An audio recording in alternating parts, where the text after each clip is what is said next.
welcome to the Comiclsy podcast. This is episode number 24. On this one, Angela and I discussed the 1998 movie Rushmore. It's another one in our Wes Anderson series that we've been doing for the last little bit. We watched Fantastic Mr. Fox, Isle of Dogs, Grand Budapest Hotel, and now we've made our way to one of his earlier films with Rushmore. You know, still works with a lot of the same actors that he started out with, and that you'll see in this movie. This is a little bit of a unique one in the sort of Wes Anderson series. You know, some of his sort of trademark framing and attention to detail might not be as present at first glance, but we'll sort of get into a little bit during our discussion, right? How do some of those repeated patterns or styles or artistic flourishes that he's so well known for, how do they show up in his earlier work? And then we'll get into how we feel about it. This is another one like the last couple where I think we have a little bit of different opinions, which is always fun. Thank you for joining us for another episode, and Angela and mine's conversation will be on the other side of this short break.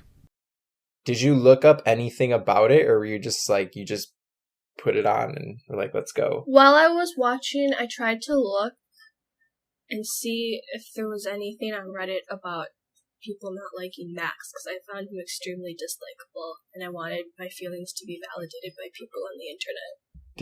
Did you find anything? No. I wasn't surprised. It's kind of like I feel like there's not a lot of like Reddit pages on Rushmore. Yeah, I forgot how old it was. This from 98, right? So this movie's 23 years old. This is the second movie that Wes Anderson made. I thought it was like, I would have said like 2007. I would have said like 10 years, like 15 years instead of like 23 or something. So it's kind of an old movie, right? Like there's very little technology, right? Someone has a cell phone, I think, right? Does someone have a cell phone? Like a flip phone? Probably. I think someone has a flip phone, right? But when he gives people his business card, right? Because Max is this sort of... We'll get to Max in a second because I want to know why you didn't like him. I think that's a good place to start. But he's a teenager who hands out business cards, and he has an extension, right? Like, leave a voicemail, my extension, right? Because he doesn't have a phone. Because like no one goes on a computer. I think there's one flip phone. No one goes on a computer. So it's very... Yeah, it's a movie made in a very different time, representing... Well, I think we'll get to this, right? Like, representing a version of high school that, like, in some ways is familiar, but maybe not all that unfamiliar. I don't know. We'll get to that. But how long did it take you before you were like, I don't like this guy? It didn't take me very long. Wait, was it that opening scene? Because we have like a doc here. So that first question, was it the openings, like the dream sequence, when you figured out that was a dream, or what was it? Well, like, so in that scene, I was like, all right, you're lame is kind of what I'm supposed to be picking up on. And then, like, I guess, I don't know, I found him, like, a little bit, I guess, arrogant, especially with, like, trying to, like, do all that stuff with the school, and then, like, going, like, behind the head school dude's back, and, like, I don't know, it was weird, I didn't like that. And then, like, when he was, like, trying to get that teacher, I really started not to like him, because he wasn't taking no for an answer, and I was like, you suck, I don't care, you deserve to be expelled, goodbye. Yeah. And I don't really think, for me, he wasn't redeemed at all. Because then, when he, like, eventually, like, he gets, like, he gets a no from, what's her face, Miss Cross again, and then he goes, Miss like, Cross, yeah. And then, like, starts, like, hangs out with the other girl, the Margaret girl. Yeah, Margaret who was, Yang. like, nice to him from the beginning, and that was just stupid, because it's like, oh, so because you can't get that one girl now, you're gonna, like, whatever, I don't know, wasn't a fan. Yeah. Yeah, alright, so there's a lot you just said. I want to get to, we should sort of set up what this movie is a little bit. Do you want to sort of give us like a sort of an overall description? I do have the Wikipedia. Oh, okay, go for it. Rushmore is a 1998 American coming-of-age comedy-drama film directed by Wes Anderson about an eccentric teenager named Max Fisher and his friendship with the rich industrialist Herman Bloom, and their love in common for an elementary teacher, Rosemary Cross. That's really all about plot. So it's set at this.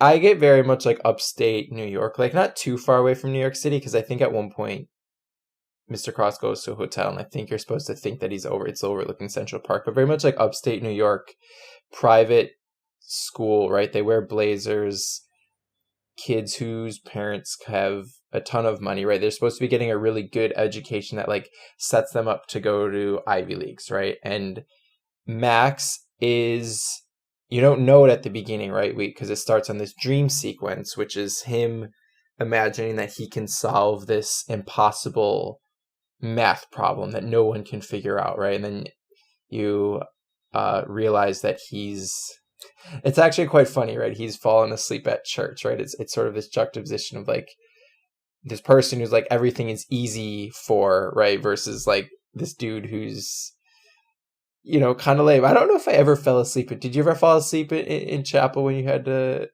go to like Friday mass or whatever? I don't know if I ever fell asleep. I probably would have been too scared because like teachers were always watching. Do you ever like? No, but I have fallen asleep on Sundays. Yeah, I've definitely fallen asleep on Sundays, but never like in school. That one church when like the one church service like on Easter where you can't talk and it's just really quiet.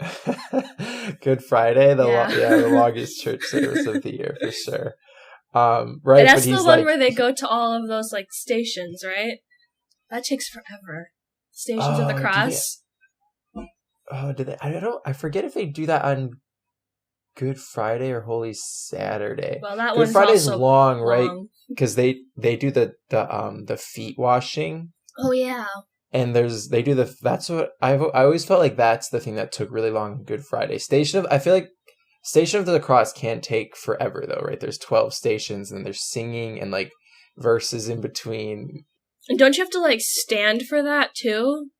There's a lot of standing up and kneeling and sitting down, and I feel like for the feet stand for the Stations of the Cross, I feel like you're right. There's one of those where you're definitely standing for a while. I think maybe it's like because what I remember is you had to kneel, but because I was short, Dad would make me stand, which I feel like was worse. Yeah, it's been a minute since I've been to a Catholic mass, but anyways, you see Max, right? He's like head back, he's like his mouth's open, like very, very different from like the dream that he was having a second ago, which it's interesting. Have you seen the movie Good Will Hunting? No. Is that with Leonardo DiCaprio? It's Matt Damon and Ben Affleck. Oh, they look kind of It came out.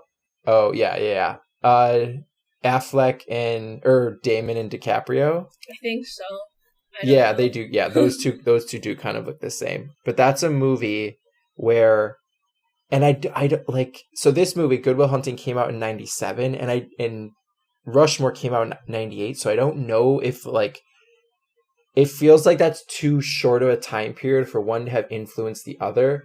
But the sort of inciting incident of Good Will Hunting is Matt Damon is a janitor at MIT, and there's like this impossible math problem on a chalkboard in the hallway, and he's at work one day and he just solves it, and one of the other janitors like sees and goes and tells a math professor, which sort of sets off Matt Damon on this like journey of self-discovery that like he should be doing more than just being a janitor. And it's like It's kind of similar to the Max's opening dream sequence, but it's like I don't know if it's possible for like one to have influenced the other just because they say it came out so close to each other. But if they did, that's kind of funny. But so he's in church, he's sleeping, and it comes up a couple times, right? He is not there because his parents are paying. He's on an academic scholarship. He wrote a play way back in like second or third grade, and they accepted him, and he's been there. He's a 10th grader now, right? So he's been there like the whole time, and he says it a bunch, right? His thing isn't like school or one of the clubs that he's in. His thing is being someone who goes to Rushmore. You know what I mean? It's like, tell me what you think about this. Like, that reminded, like the kids who's like, they just really like being in high school. Like, that's their thing. Yeah. Does that, it's like, but Max isn't total. I also felt like not only specifically like that school, yeah, because like he likes, because it's like he's not like a rich kid, no, but he likes, no, by no means, being like around that, and he likes, like, he carries himself kind of like he is, and like he tells his like people that like his dad's like a neurosurgeon and whatever. So I feel like I just got the feeling that he really wanted to feel like he had that kind of like, what's the word? I don't know. Well, I guess I was thinking he had like access, by being at Rushmore, he had access to a world that he otherwise wouldn't have, right? Because you see his dad in the barbershop a few times, right? And like, that's just not the type of people that he's that like come into the barbershop, right? Those aren't the type of people that he goes to public school at one point, right? Those aren't the type of people that he would be interacting with, right? And Max very much, right, through his actions and everything, right, he makes the judgment call that like one type of person, it's more valuable, it's better for him to be someone who goes to Rushmore than someone who goes to Grover Cleveland, the public high school, right, and works in his dad's barber shop. The movie doesn't really go into it that much, right? It has there's that opening, right? Max wakes up, he's in church, and Bill Murray, who plays Mr. Cross, is giving a speech about how a lot of the kids there are really rich, right? But not all of them. And the ones who aren't really rich, or the ones who are really rich, right, they aren't going to have the drive, and so that you should, like, he says, take aim at them, right? Because like they can't like sustain and like work as hard as you do, right? And I think that's, we get the sense initially, right, that's supposed to appeal to Max, and I think that's kind of what sets him, sort of starts his relationship with Mr. Bloom, right? Because, and again, like I was saying, the movie doesn't really go into it, but there is this idea of like, Max is of a different socioeconomic class than everyone else, right? And he carries a certain amount of like shame about that and is trying to get rid of it. Like with what you said, right? He always tells everyone his dad is a neurosurgeon, right? He doesn't tell anyone until the very end that his dad's a barber, right? And yeah, I don't know. That's really like shitty, right? Because his dad seems like a decent person. His dad seems really nice. But yeah, so then Max's whole thing is being someone who is at Rushmore. Oh, this, I had like something I said, Greg, because you brought it up, right? Him being specifically someone who goes to that school. And maybe it's like, I wonder if this idea comes up more in like college, right? Where like, and it's not such a big thing at, you're going to UW-Madison, right? And I went there, and it's not like frats and sororities aren't like such a big thing there, but like, I don't know, have you met anyone who like that's their, it reminded me a little bit more of that, right? Than like a kid who like loves going to high school. Like a kid who, I feel like that's more like people love going to college, right? Like, or like it's like if some person goes to like a really nice college, they're like, oh yeah, I go to Harvard or whatever, and they're like super, it's that their personality. An Ivy League thing. Yeah. I think it's very much, and this is supposed to be a like feeder school for like Ivy Leagues, right? Like that, being out here in New York, right? You meet a ton of people who like going even 10, 15 years later, like the fact that they went to like Harvard or Penn or any of those Ivy League schools, right, is very much like a defining characteristic of who they are. Even when you'd like, ideally, right at that point in your life, when you're removed, like you've done something else that can define you. I think his obsession with Rushmore feels a little bit more like that. Even though he's really bad at school, right? Like he's actually a terrible student and is on the verge of getting kicked out, and sort of he eventually does get kicked out, right? He doesn't sort of take his academics any more seriously. He ends up getting kicked out, and he goes to the public school. Do you remember the scene, that first scene in the math class when he like stands up to give the speech? I don't know, do you have any like thoughts about that? Just like him staring at those kids, like very... Yeah, I felt like I got the feeling that he thought he was like above them or like better than them, like smarter than them, or like, I don't know, he wrote some plays so he's like more like worldly than them, and yeah, his like speech thing came off as like pretty like I don't know, like disingenuous, and also just like kind of like elitist a little bit, and it's like, well, yeah, you're not gonna have any friends. yeah. And he specifically says in the speech, right? He says, "I'm not elitist or anything. I wasn't born with a silver spoon in my mouth. Y'all have some really nice facilities here," right? And that's like when like a rich person goes to like a poor or like a lower income neighborhood's like community center, and like, oh yeah, nice swimming pool. Like, it's just like, yeah, calm down. Yeah. Like, yeah. Yeah, I'm just looking for someone. There was an interesting, just on some of the responses on Wikipedia. I'm just trying to find it real quick. They talked about it being this good, the film as a whole, right? Being this sort of setting up like this juxtaposition between like the ironic and like the sincere, right? And I think you get a lot. I think that scene is like really good, right? And then the one that comes after, right? Like he thinks he's being sincere. It's coming off as ironic. Like, it can only come off as ironic. And then the very next scene, he's fencing with no one as like the basketball team runs out, right? And like this person who won't like recognize where they are and what type of surroundings he's in, and like is still trying to like...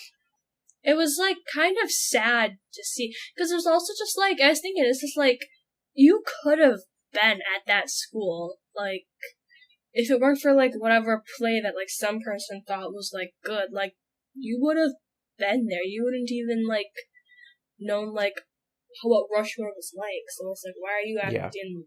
Yeah. Yeah, it is. I think it is... There is, like, a certain darkness underneath a lot of this movie, right? I think with something else you said, right? And, like, how it... where where his relationship goes with Miss Cross... him sort of, it's played for laughs a couple times, but the way that his dad, I think it's always played for laughs, right? But the way that he is very ashamed of his dad, who like is never anything but like really kind and supportive, right? He brings like this test home that's like a 37, and the dad's like changes the 3 into the 8, and it's like, you almost got it, right? Like, yeah. I think there is a certain like you said, like the shame that he has for like where he came from and who he is, and like let me ask you this: do you think he's like ashamed, right? So we see Max, right? He has a what they call like a chapel buddy, right? Oh yeah. Like when he goes, who is actually a kid that he is like convinced to like do things for him, right? He plays it off as like it's this like symbiotic relationship, when really Max is just like telling him what to do, and the kid does it until he doesn't, right? But you never see Max interacting with kids his own age in like a way that like indicates that he's friends with them, right? He's interacting with like children, like kids who are younger than him, telling them what to do. When he goes to the public high school, he seems to like have a couple kids, right? But even then he's like giving them notes and like telling them what to do. And then he has like these older friends in Miss Cross and Mr. Bloom.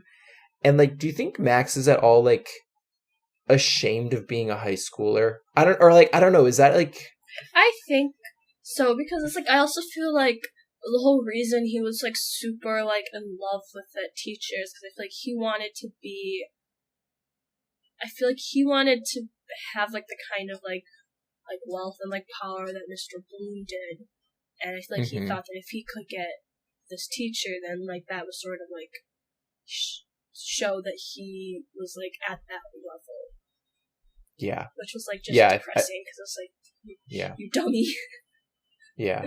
Because there's even, I think you hit it perfectly, right? There's even that scene, he's like, right after he has the talk with the principal, who's like, if you don't bring your grades up, you're going to flunk out, right? He tells his dad, like, I could start working on my grades, but the other thing that seems important in high school is like having a girlfriend. So maybe I'll get really good at like having a girlfriend, right? And that then it instantly cuts to him going to like look at Miss Bloom's classroom, right? Like seeing her for the first time, right? And like in the way that Rushmore is sort of a defining thing of like who he is, right? He thinks that like this person could also be like a beneficial and defining like aspect who he is, right? Like being in the relationship, not necessarily like who she is, but just like being in a relationship with that person could be like beneficial for him, right? And right, it's like, I don't even think like he didn't even really like her.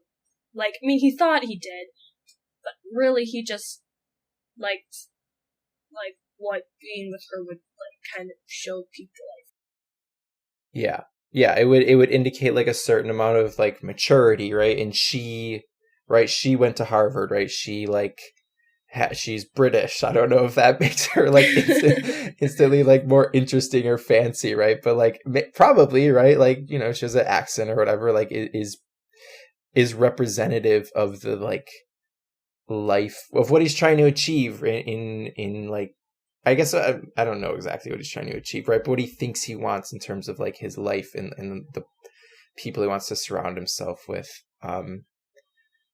Yeah. So, okay. So like when you said you didn't like Max and it was pretty early on, right? And was it that daydream scene or like, was it when it started getting, I guess we should talk about this a little bit, right? Because I think, right, we talked a little bit about like, this is, you know, 1998, no one goes on a computer. I think there's one flip phone. But it is very much a movie about life in like a time that is really quite different from our own, even though it is just like 23 years, right? But like,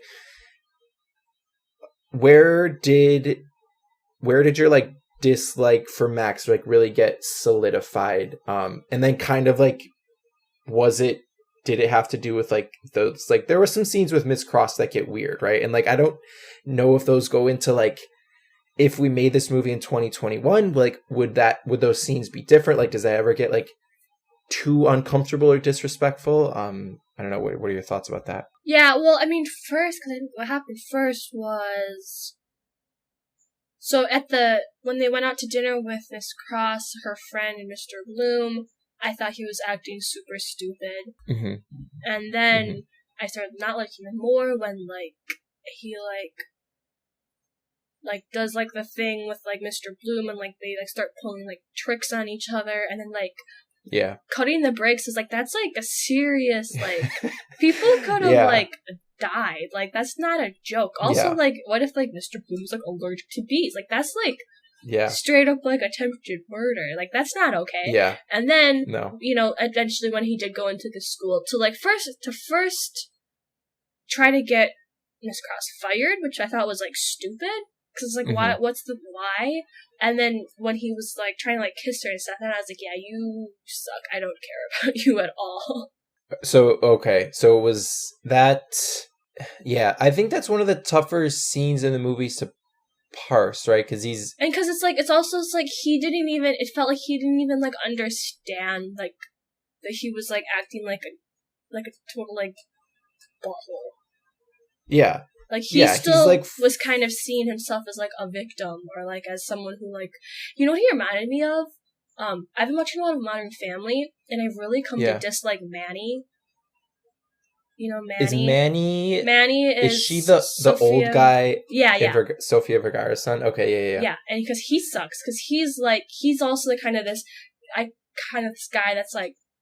he's been like coddled a little bit, and he like always thinks that like all the girls will like him because he's a nice guy, and then he's supposed to be like super like sweet and like funny, and like even though he's a dork, he's supposed to be like funny, but like I feel like he's just like some like weirdo who thinks that like all girls would like him just because he thinks he's nice. And also he's like super like, I only drink espresso, even though like when like Manny and like his mom were like without Jay, like they were like dirt poor and like they were fine. He reminded me of that, and I don't like Manny. So I like having I don't know, like suddenly when you're maybe just that idea, right, when you're surrounded by that idea, right, when you're surrounded by people whose like wealth is sort of like a given, right, like it's just sort of the norm or whatever, right, like being around that, like it change. I don't know, maybe the idea is like that it changes you or something. That going back to what you said previously, right, that scene, right, he's at Grover Cleveland, right, he still has this like sort of obsession with Miss Cross, right, and he's like, he says he's going to go over there to get her fired, but then she's already quit, and then he wants her to like stay, and it's just, you know, thinking about it now, right, maybe that is just that he really is just this confused 15-year-old kid that like has been in way over his head for the whole movie, right, like with the clubs, right, you don't ever get the idea even with the, right, he's the president of all these clubs, right, and like, or the leader or the founder, right, and it's that recognition, right, is the thing that's most important, right. I don't know if you remember when at the beginning they're like flashing through all the clubs, and the karate club is, again, right, there's a couple different moves, like I don't know what grade Dirk is supposed to be in. I would assume like 5th or 6th grade, right, like early middle school maybe, like sixth grade maybe. But like at the karate club, right, it's like all like middle schoolers, right, they're all like 5th, 6th grade, right, and like he chops this board, right, and he's like the big tough guy, right, but he's also like not tough at, like, compared to them, right, like who is he comparing himself to, right, but it like he, again, right, he's never around, he's not around a lot of like his peers in like a normal sense during this movie, right, it's just he wants to be recognized for having done something, because that, again, that will like lead to whatever life he thinks he wants. I don't know. I have okay, so Max is horrible. What about specifically some of those? I don't think he's horrible, right? So I think he's horrible. Let's save. You said you don't think he's redeemed by the end of the movie. Okay, let's save that again, like for the end of our conversation. But like, hold that. I want to come back to that, because I think I maybe feel a little bit differently than you. What did the question I had is like, why? What do adults see in Max? Right? Like I had this question. So I watched it twice. I watched it on like Thursday, and then I watched it again last night, and part of me still isn't exactly sure why Mr. Bloom and Miss Cross are so willing to like spend time with him. I get that like he seems a little bit more like grown up than he is, right? I don't think he does. I think he seems like someone who's just trying too hard. But I don't know, maybe that's because I would like theoretically be like around his age, and like maybe as like a peer, I would see him more as his peers do, which is like a weirdo. But yeah, I don't know. I get why he would want to spend time with them, right? Like there is a thing when you're younger, maybe not in high school so much, right? Because like high school can be so overwhelming. Well, I guess, I don't know. I kind of had this. I definitely hung out. Like I mowed like, you know, you remember I mowed lawns for a bunch of people in high school, right? And like a couple of those people are like definitely people that I would have like counted. You know, I would like I don't know if you remember Miss Alt. Do you remember Miss Alzheimer? I remember when she died and you got the phone call that they were trick-or-treating. No, that was Shirley. That Oh, was Shirley. That that yeah, was that was weird. wild. That was super wild. But Miss Altimer, again, just another person I like did all like the yard work for. Like she and she and I could talk about like mostly anything, even though she was like 80 years old. She was like genuinely like an old person that I was like, I feel like I had a good relationship with, and like I don't know, that was cool. But like, yeah, and again, I get the idea that like maybe when you're younger, you want to be like feel validated by adults, but like you said, like I don't. Yeah, I just don't know if Max is the kid that like adults are going to be like, yeah, that kid's got it all together, right? But I guess the movie kind of doesn't work if you interrogate that too closely, right? The idea just like is that Max, I don't know, a lot other adults are really annoyed by him. Or I don't know. So maybe I don't know, maybe that says more about Mr. Bloom and Miss Cross. Definitely says something about Mr. Bloom, right? Who we should probably get to next. Because he is just like a child, right? Like this Bill Murray as Mr. Bloom is like, I don't like him, but is maybe the funniest part of the movie. I don't know. What did you think about Mr. Bloom? I like Mr. Bloom more than Max. Oh, why is that? I don't know. I like Bill Murray. Yeah. I think it's more entertaining to see an adult act like a kid rather than a kid act like a kid. Yeah. A Yeah. kid act like a kid, or a kid act like an adult? A kid act like an adult, but who's really acting An like adult. a kid. Like, it's Yeah. more, yeah. It goes all the way around. Right. Yeah. Like because I watched this movie for like 10 years ago, and like he is the thing that I remember from this movie. The way the way he like leans out from the tree when he's like spying on Miss Cross for Max. When he's going across that basketball court, and those little kids are playing, and he like runs, he like speeds up just to like stuff that one kid as he shoots it. It's a weirdly like he looks so like disheveled and unhappy most of the time, but he's like so it's a very physical performance, but he's like so funny in like, yeah, and those like weird little actions when he like does the cannonball into the pool, and like that weird little kid who like I don't know if that's his son, or you remember that like the weird little kid who like swims by him under the pool, or like Yeah, when he's that throwing was the weird. golf balls in the water. That kid's like in the car with him at one point. I was like, is that supposed to be his son? He has like this kid has kind of like weird bug eyes. I don't know, but yeah, I think that's probably the best. I think you probably nailed it there, right? It is more entertaining to watch an adult be immature and depressing, and not like acting their age, than it is to watch a kid try to do the reverse, but actually they're just a kid.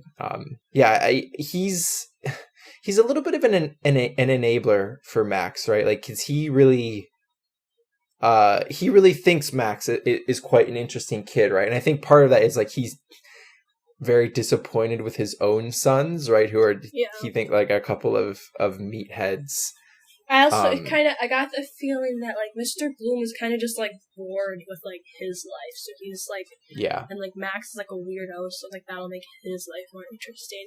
Which kind of sucks because Yeah. I feel like if the movie was like different, I feel like, and like if Mr. Bloom like wasn't like as much of himself as he was in the movie, I feel like it could have been really interesting.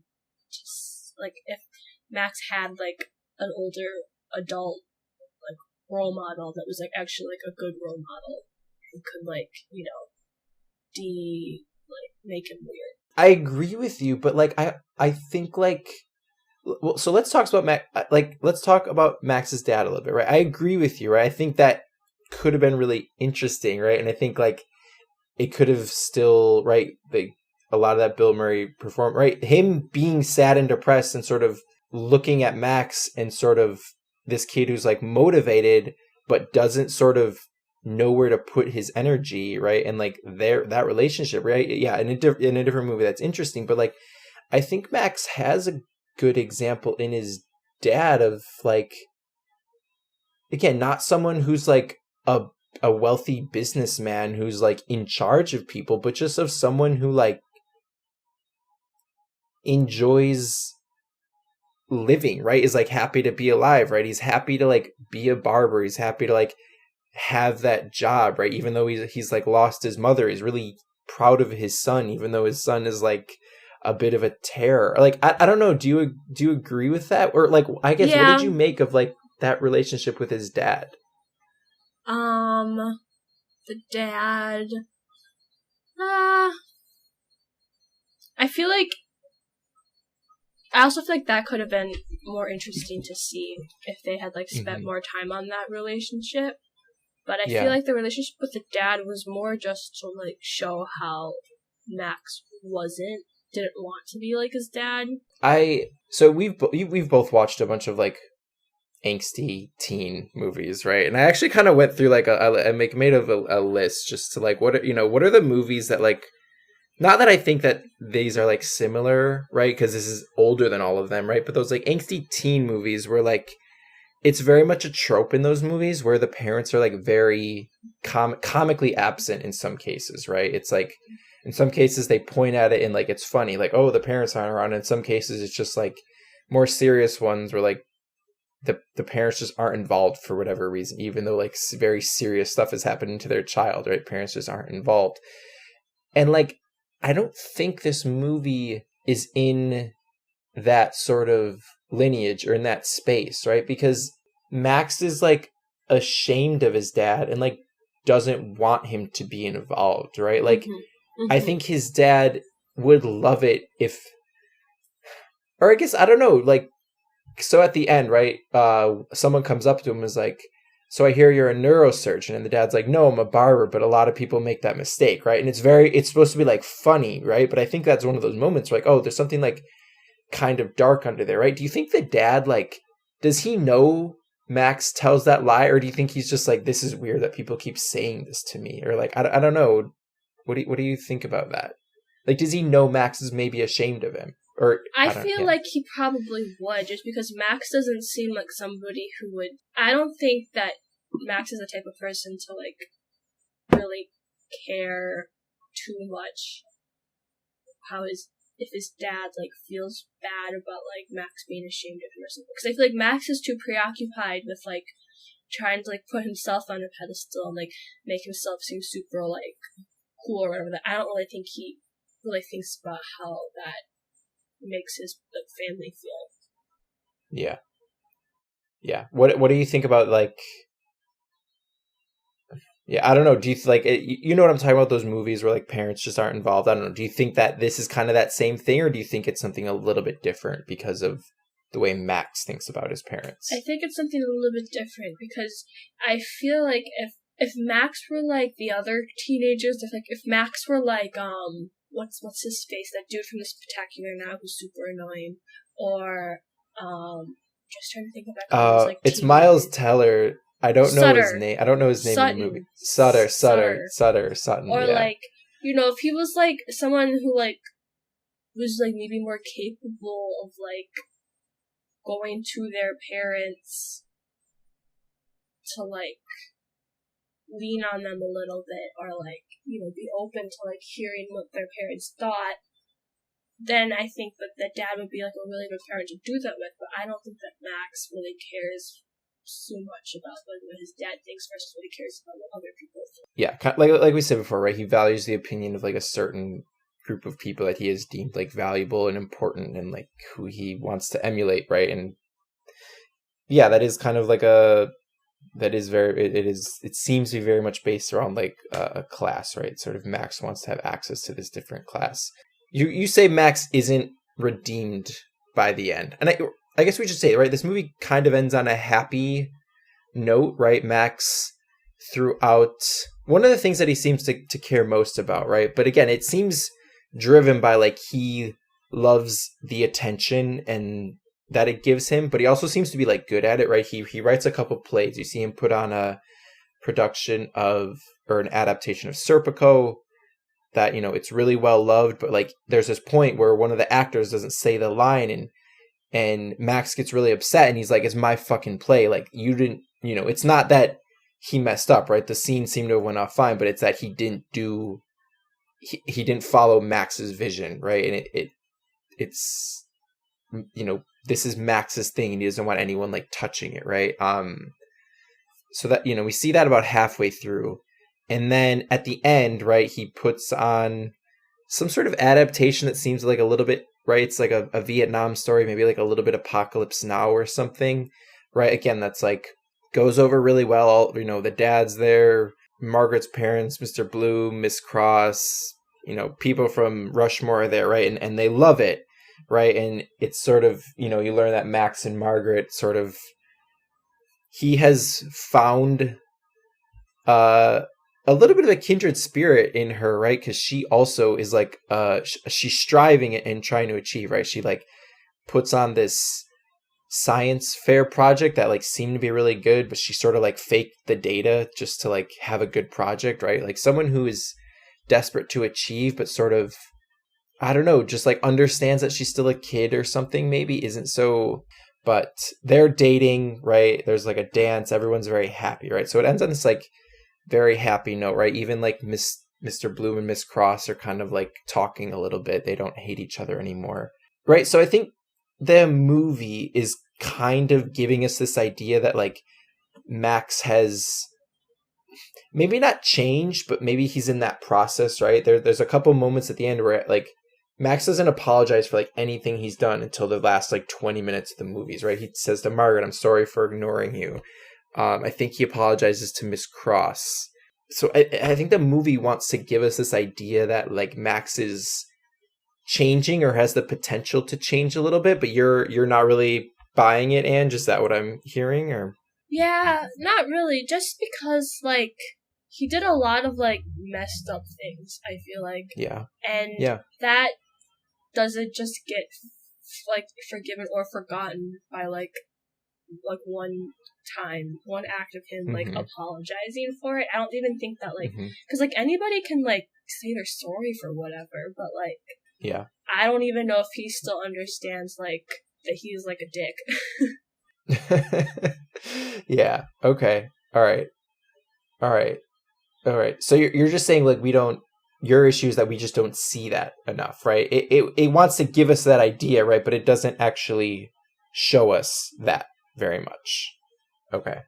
All right. Yeah. I mean, I agree with that. Like, I guess part of my issue with this a little bit is like, I think, like I was saying before, right? I think Mr. Bloom, right? As much as I like watching Bill Murray do in that part, right? I think there are a bunch of adults who have, I guess specifically Mr. Bloom and Miss Cross, right? There are some adults who have sort of, and I don't want to like she's not to blame, right? I think he is infatuated with her. I guess, yeah, you don't want to place any blame on her, right? She's infatuated with her. She thinks he's interesting, right? But like Max is the one who takes it to like uncomfortable and weird places, and she has to be the one to like put him in his place, right? But I think Mr. Bloom is like a little bit, he's a bit of an enabler for Max, right? And so I guess part of the reason it's like, oh, maybe Max can come around, right, is because like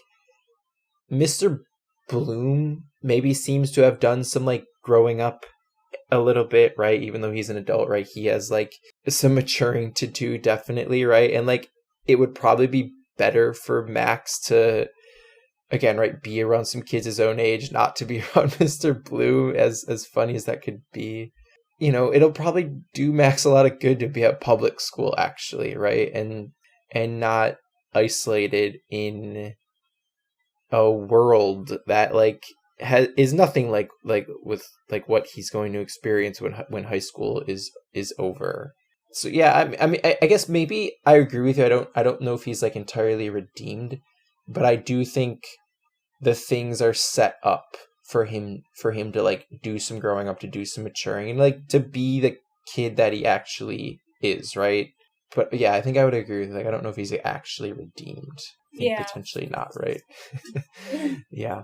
All right. Anything else? I have some like questions about like, we didn't really talk about like the filmmaking too much, right? We've watched Fantastic Mr. Fox, Grand Budapest Hotel, Isle of Dogs. And one thing we've talked a lot about with those movies is like some of the specificity, right? Especially with like Isle of Dogs and Fantastic Mr. Fox, right? Because it's claymation, right? There's like this, a lot of these scenes have like this. Did you know that Max Fisher is the voice of Ash in Fantastic Mr. Fox? Jason Schwartzman. Yeah. Yeah, I don't think I did. I know he works with a lot of the same people, right? Bill Murray is in Life Aquatic. I know Wes Anderson works a lot with a lot of the same people. I didn't know that he was Ash specifically. Ash is the cousin who comes, right? Or is Ash the weird son? Ash is the weird son. He's the weird cousin son. who comes has a more weird name. Christopherson, right? Yeah. Yeah, maybe that makes sense that he's Ash then, right? I think there's probably I think that probably makes a lot of sense that Max Fisher is Ash, voice of Ash right there. Also, right, a little bit of an oddball, even a nicer one though, right? A nicer oddball. Yeah, especially with those animated movies, right? They're like, he can be very specific with how a scene looks and how it plays out and how the characters move, right? And there's a lot of that in Grand Budapest Hotel with like when they're doing the prison break, right? How they like pop up, they're like go down the closed chute, or they like tiptoe, or how they like go on the monkey bars, right? There's a lot of specificity with the way the actors like move in scenes and how like the camera moves to like follow them. And I'm just wondering, like, right, this is his second movie, coming significantly before Isle of Dogs and Grand Budapest Hotel, right? Preceding those movies by like 15-ish years. Do you feel like you see any of those, anything that like suggests like what we get in those later movies? Or do you think that like this is just really something that's all its own by itself? I think that some of like what I kind of put me off about Max's character is the same with sort of what put me off from the Fantastic Mr. Fox dude's character, is that, like, I don't know, that I feel like they really emphasize the more, I don't know, negative aspects. He likes shitty characters, right? I mean, there's a shitty character at the center of both of those movies, right? I think as much as I love Fantastic, you're supposed to like or something. Yeah, right? That's a really good point. I did not think about that in that sense, but I think you can definitely see some of that, right? Yeah, I guess Wes Anderson, right? And we'll I think we have 2 more movies to go, right? There's like, yeah, we're gonna do Moonrise Kingdom, and I thought you wanted to do Life Aquatic.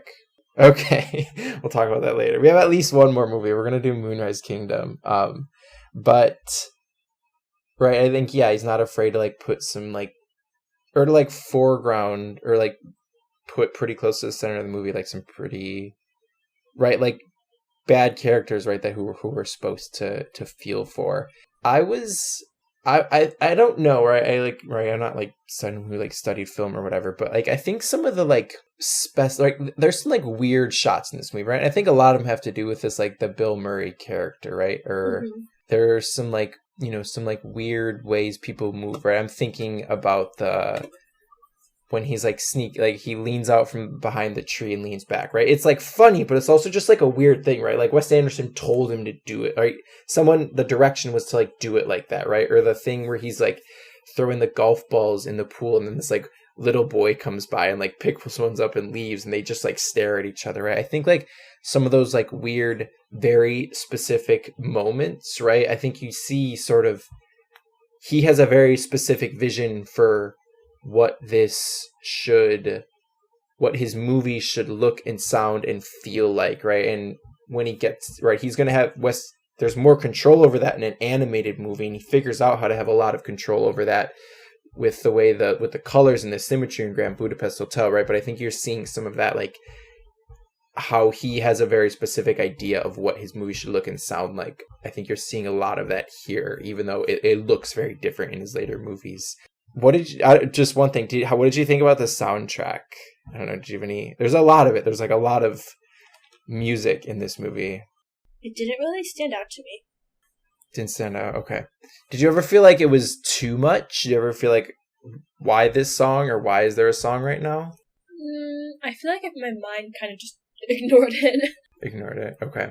All right. I was a pretty big fan. There's some good. I don't know. The only one I was like, oh, I know this song is a Cat Stevens song, but like, in most of the points, right? I think when it's supposed to be like a little bit like uplifting or more energetic, it gets that pretty well. I forget when it played, but there's a song. It's like about like the refrain is like "forgive me" or something like that, and it's Max is doing something horrible. It was kind of funny. All right, last question before we go into our one shots. So right, we've watched Fantastic Mr. Fox, Grand Budapest Hotel, Isle of Dogs, now Rushmore. Where does this one stand in that list for you? Lower. Lower? Lower. At the bottom? Maybe like, not at the bottom. I'm trying to decide if... I don't know. I think my favorite is Grand Budapest Hotel. Okay. And then, I don't know, I'm trying to think of, like, the things I didn't like about Fantastic Mr. Fox, the things I didn't like about Isle of Dogs. Do I dislike them more than the things I didn't like about this one? I don't know. I forget, did you put, are Fantastic Mr. Fox and Isle of Dogs pretty equal for you as far as that? Or they're pretty equal for you? Okay.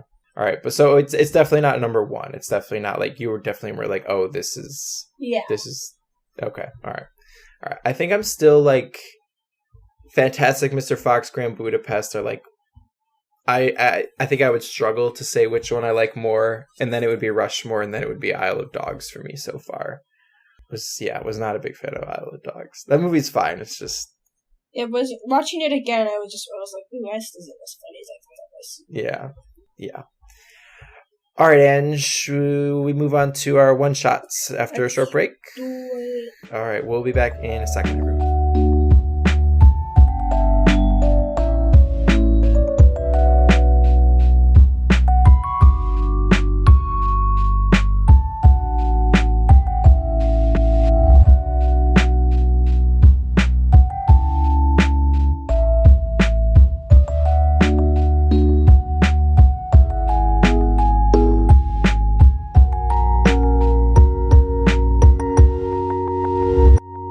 All right, and we're back with this week's one shots. Angela, are you ready, or do you need some time? No, it's fine. I don't know if I should say this one because I texted you about it this morning. I'm just gonna say it because I don't know if we'll actually do it. Yeah, I would like to do a whole episode on it. You can still do it, but I think we will do an episode on it just because we really like this person. Yeah. So Bo Burnham recently put out a special on Netflix that he made he was Inside. It's called Inside. He wrote it himself. Not the game Inside. No big fushy monsters. No. He wrote it himself. Shot it all himself, and it was really it's one of those things where it's I don't know if I liked it, but I don't know.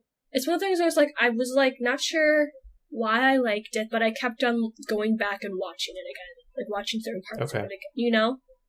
Because, when I first watched it, I was this was okay. But then, I kept, going back and, watching it. It was really interesting just because, I think that Bo Burnham has always been, one of those, offbeat, comedians who is, super, real about, his mental health issues and also what he thinks about society and comedy and that industry, entertainment industry as a whole. And because then after I watched that, I actually rewatched his other specials, What and Make Happy. Did you watch those? What's the first one? What? Mm-hmm. Maybe I saw Make Happy then. Make Happy is the one with the Kanye at the end. Oh, I don't remember that. Are they both very musical? Yeah. Okay, yeah, I don't remember the Kanye rant, so I must have seen What. Is this one does he still incorporating a lot of music into this new one? Yeah, I mean it's kind of his thing. That's his thing. Okay, yeah. Okay, so he hasn't changed what he's doing out of, No, okay. Yeah, he because he's always I think he said in an interview one time that, like, he really liked the idea of incorporating, like, always thought it was, like, weird when there's, like, these big comedians, like, on these giant stages with just, like, them and, like, a microphone. And he always thought that was, like, super weird. So he always incorporates a lot of, like, lights and, like, effects. Kind of like it's a concert, but it's, like, not a concert. But it's interesting because, like, it starts off, like, the first half starts off very, like, funny, like, shows, whatever, and it's, like, there's, like, one, like, how can you be funny when, like, you're stuck in a room, and, like, should I even be funny? Like, is this timing? Like, am I reading the room right? Yeah. Like, and then it kind of goes on where I feel like he starts to have a harder time, you know, mentally, like, just, like, kind of being inside, and it gets, like, pretty sad. Okay. And it definitely made me think, because I was like, wow, like, I feel like we were, like, pretty lucky to, like, be able to, like that summer, that spring, like, we were, like, around, like, family, like, we weren't alone, like, I don't know, I feel like it would have really sucked if, like, I had, like, been, like, alone during that time, not knowing what's going on, you know, so, yeah, it made me feel lucky that we had an easier time. Yeah, no, I like heard about it, right? And I like Bo Burnham's someone I really like. I always still one of my favorite bits from Park and Rec is when he's that really shitty country music star. You remember that? Yeah, still would have like, oh, that's so good. He's always like, oh, it's all like do it for the troops or whatever, right? But he's like, you know, I think like you said, right? He is very good at poking fun at what he does and the industry that he works in, right? And I think his thing on Parks and Rec is very emblematic of that. But yeah, I've just kind of been waiting to see like what people say a little bit before I went in, because I'm not totally in on all of his stuff, but as like I do like what he does, and I think it's very interesting. So if you're up for it, I think we'll totally do an episode on that in the next couple of weeks if you're up for that. Mine is this is something I told you about.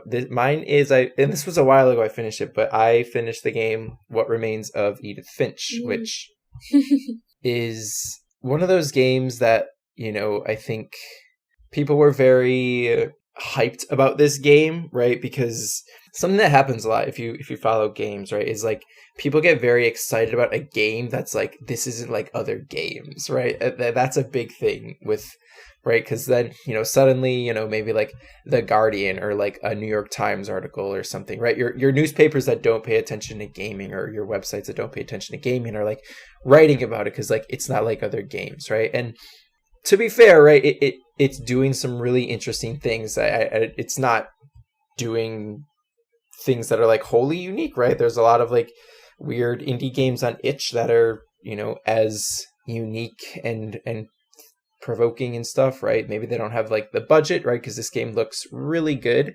You know, it's kind of a big world. There's a lot of like, there's solid like physics as far as like moving around and stuff, right? So maybe they don't have the budget, but like ideas and themes and stuff, right? There's a lot of games that are playing in this space.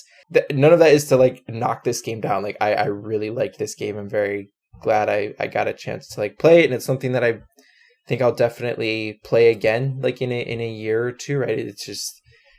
It's going to be in the same way that like a book you might like or a movie you might like, that you like watch it again just to sort of remind yourself like this is that thing. So it's a game about a woman who goes back to the house where not just she grew up in, but like generations of her family have grown up in, until it was suddenly abandoned, right? Her mom put her in the car one night and they drove away and they've never come back. And now she is the last Finch, right? Edith Finch. She is the last Finch. And that's the framing, right? You're going back and you're, right, all of the history of this house is contained, or all the history of this family is contained in this house, right? And so you're going into these different rooms that belong to like your great grandma or your nephew or something, and you play like a short little game that sort of reveals something about who they were. And so, you know, some of those games are better than others. Most of them are good. Some of them are like really, really good. The one people point to the most often is I think it's your cousin who worked at a fish Processing Factory. That one is one that people quite often point to as being quite outstanding. But one of the things that made me think about, and something that, you know, came up with like Kentucky Route Zero and some other, and Inside and some other games that we've played, is like, and just something I've been thinking about because I haven't played those games before until we started doing the podcast, right? Like the overlap between like games and books, right? Mm-hmm. Again, like this is a game, there's a lot of text, there's a lot of reading, there's good voiceover, but you know, another thing with like games, right? People want them to like be taken as a serious art form, right? These are as good as the greatest movies or the greatest books, right? And like they have to be measured on that, you know, that same level, right? And one of my favorite like video game podcasts, right? They always talk about as soon as you're like in the conversation where you're like, no, where you're arguing that these are as good as other forms of media, like you've already lost, right? As soon as you're like arguing for its credibility, right, you're sort of proving that it's not credible, right? Because no one's arguing that like movies are important, right? We just take it as we accept it. So, you know, one of the things I was just thinking about was like they have a lot of reading, right? There's a lot of overlap with the way that these stories play out and the way that stories and like books play out, right? What makes these types of games, like what is this game doing that you can't do in a book, right? And I think Edith Finch is actually is like a pretty solid example of that, right? The way that some of those mini games play out in the way that they feel and the things they make you do about, and how that those physical actions, they figure out a way to make the physical actions of the game reveal something that, you know, in a book is revealed through text, right? The way that they figured out to do that, right? But also like to couple it with the text, right? So those two things are working in concert. And then there's kind of like a twist. I don't know. Did you go ahead and watch any gameplay? And I'm not going to spoil it here, but do you know the twist? I read the Wikipedia story summary. Okay, so you know there's like a twist at the end. Maybe. Don't say it, but you just. Oh, okay. Well, like what do you count as a twist? I just know what happens. Just you figure out who, like, sort of who you've actually been. What's actually been going on. Yeah. Okay, got it. Yeah. Right. I just think like I don't think that would hit the same way in a book, right? Like telling you versus sort of suddenly you're a person in that world, even though it's a digital world, you're a person in that world who's been like doing things, and suddenly you're like, oh no, I'm this other person, and I have a different relationship to everything I've just seen, right? That hits really different in a game than it does a book, right? And like the way that they figured out how to do that, like, and you know, the rest of the game had to be really compelling to make that moment land, but like it's awesome. So yeah, if you're like into, again, right, we don't play a ton of first person games, right? Because Angela struggles with those like a little bit with motion sickness, which is fine, right? Like people play and love different types of games, and that's forced me to find other stuff for us to play, which I enjoy. Overcooked. We do have to play some Overcooked. We're gonna do. I don't know if like this is the best place to say it, but I think we're gonna try to stream some Overcooked this summer. I still think that we should try to play Overcooked while also recording an episode of the podcast. I think that would be. We'd have to figure out what the episode's about. I think we could do it. We just have to figure out what the episode's something about. super serious. And then like the shrimp. Darianne, what they were talking about games for whatever at their like end of day meeting the other day, and I just overheard it. And her boss was like, "Yeah, I play Overcooked with my girlfriend and her family." And I like one time it got so serious that I made them cry, and I was just like, "Dude, I think you're playing Overcooked wrong. If people are crying, like, I don't know, but yeah." So, that's been awesome because we found a bunch of different types of games, and like now that's like a thing I'm looking for, because some of those have been really amazing. But I think that's us for the week. Let me scroll up to our little outro notes. All right, thank you everyone for tuning in this week. The music you heard in this episode is a lo-fi remix of the song Concerning Hobbits by Patrick Moonbird. You can find their music on Spotify and SoundCloud. Please rate and review the podcast on Apple Podcasts or your preferred podcast listening app. You can email the show by sending your messages to podcast@comiclsy.com. All reviews and messages are greatly appreciated. You can follow Angela on Instagram at glow.angela, or you can follow her at IJOONE_. You can follow me on Twitter at Joey Glowacki. That's JoeyGlowacky. Again, thank you for listening, everyone, and we will see you next time. Have a great one. Goodbye.